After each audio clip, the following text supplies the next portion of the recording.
નમસ્કાર દર્શક મિત્રો, કચ્છ સમાચાર ન્યૂઝ ચેનલમાં આપનું સ્વાગત છે। તો હવે ચાલો જોઈએ આજના મુખ્ય સમાચાર વિસ્તારથી। ભુજમાં ફરી એકવાર ધમકીભર્યો ઈમેલ ચર્ચાનો વિષય બની ગયો છે। ભુજમાં ફરી વખત પાસપોર્ટ કચેરીને બોમ્બથી ઉડાવી દેવાની ધમકી ભરેલો ઈમેલ મળતા પોલીસ અને ફાયર બ્રિગેડ તરત ઘટના સ્થળે પહોંચી ગયા હતા। બોમ્બ સ્ક્વોડ અને ડોગ સ્ક્વોડની મદદથી તપાસ હાથ ધરાઈ રહી છે। પાસપોર્ટ ઓફિસ અને પોસ્ટ ઓફિસને તાત્કાલિક ખાલી કરાવી સુરક્ષિત તપાસ ચાલુ છે। હાલ સુધી કોઈ સંદિગ્ધ વસ્તુ મળી નથી।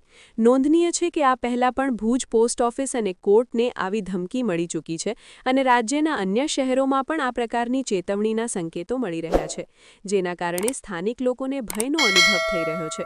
લોકોએ જાહેર જગ્યાએ સાવધાની રાખવી, અજાણ્યા પેકેજને સ્પર્શ ન કરવું અને પોલીસની સૂચનાઓનું પાલન કરવું ખૂબ જ જરૂરી છે।